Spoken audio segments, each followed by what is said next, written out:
Hi, I'm Ken Bianco Jr. and welcome to TrainWorldTV.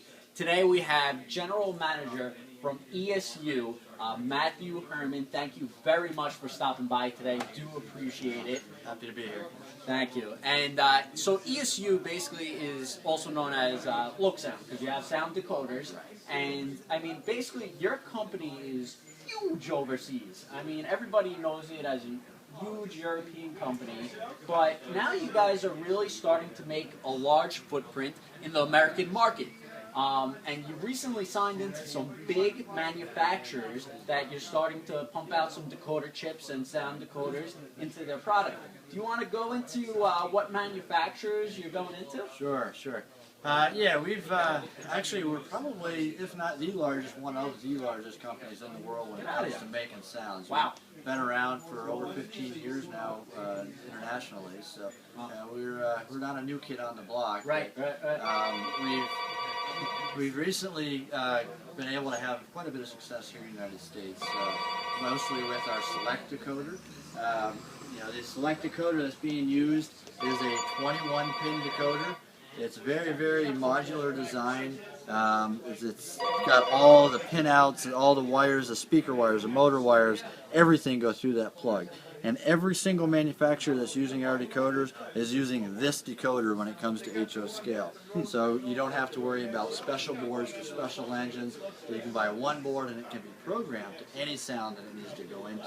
So it's a very, very convenient board. That's definitely one of the main reasons that the manufacturers are going to us. But another one of them is the fact that we are doing a lot with the sound. Currently, if you want to experience our sounds in manufacturers' engines, we're working with Atlas. We're working with Bowser, Intermountain, Trueline Trains, Rapido, Fox Valley. We're working with the brass company called PBL. We're working with River Point Station. We're working with Kato USA and Kato Japan both. Okay.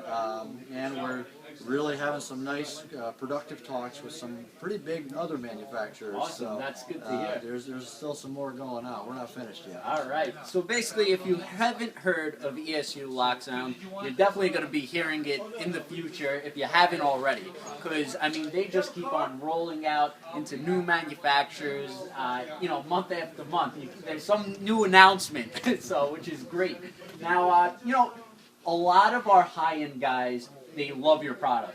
They come in all the time. I don't even know that they have ESU, and they come in and tell me about this product, and I say, we sell too. It's unbelievable the amount of people that you have involved in your product.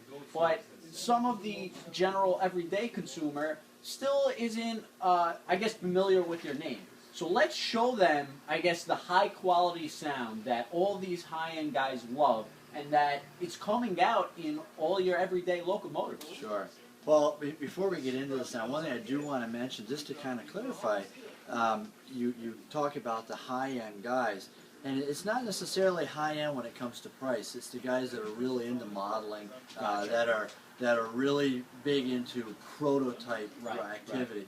Because personally, when I hear high-end, I think of price, but price-wise, we're actually very, very competitive with everyone else. Our normal Select decoder is a 6-function decoder, the one that I had just shown you there, and the wired version of it. They're only a $99 decoder, $100 decoder, so it's very, very reasonably priced.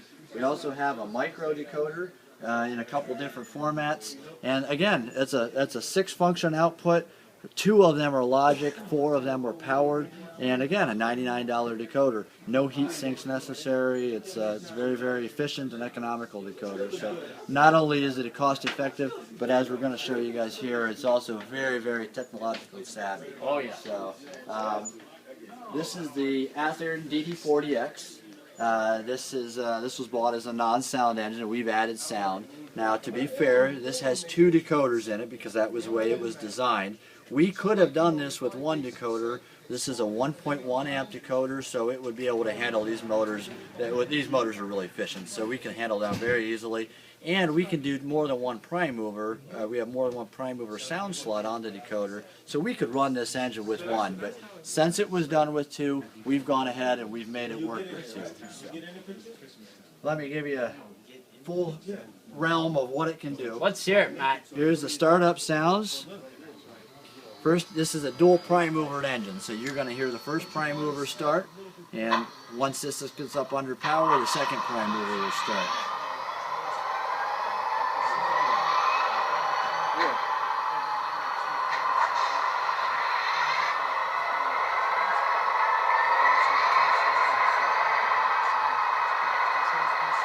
Now, because this is two decoders, we've turned the horn and the bell and anything off that would not be sounding from the back of the engine. So the horn and the bell and all those other sounds, they're going to be up front, so we only have that on the front decoder.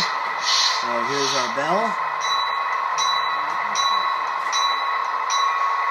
Here's a sample of one of the 16 horns that are in there. Again, that was one of the 3 bells that happen to be in this prime mover. We have an E bell, we have a regular air bell, and we have a Chicago Northwestern gong bell as well.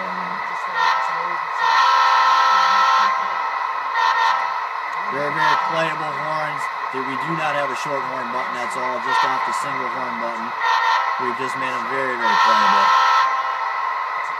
Now I'm going to hold this still so that I can really rev it up. We don't have much track here.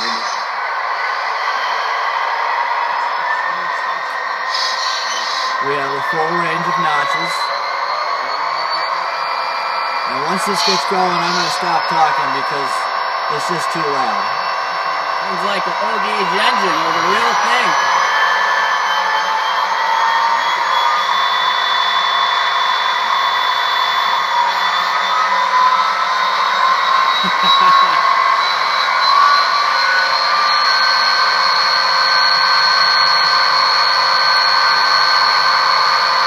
If you can hear in the background, the radiator fan is kicked in. It's because the engine's hot because it's running so hot there.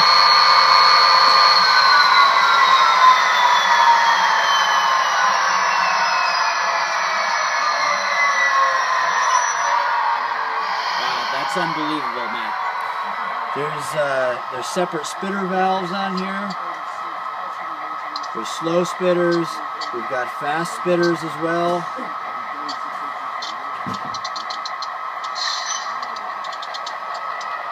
We have different handbrakes, ratchet type and brake wheel type. Oh, I play the ratchet.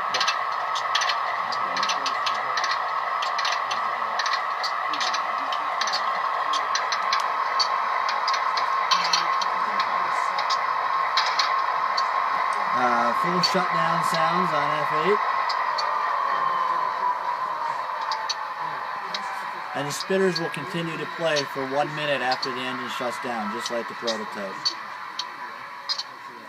We really go out of our way to try to make sure that the sounds that we're doing are exactly matched to the prototype that it's going into. If it's got HEP, that prime mover has HEP. If that has the bell that plays when the horn is blown, that prime mover has that set up that way. Hand ratchet for hand wheel, hand brake wheels, ratchet type hand brakes. That's unbelievable. Air throttles, not throttles. Yep. Really try to get specific. Very nice. Well, Matt, I thank you so much. I mean, this sound is unbelievable. I thought it was surround sound for a second. It's like watching a home movie in your apartment or home, and you just hear the train sound. Just unbelievable, really loud. And again, you can shop all your ESU products on TrainWorld.com 24/7. And thank you so much for coming out today, Matt. Anytime, Ken. Happy to be here. Thanks for having me. Thank you.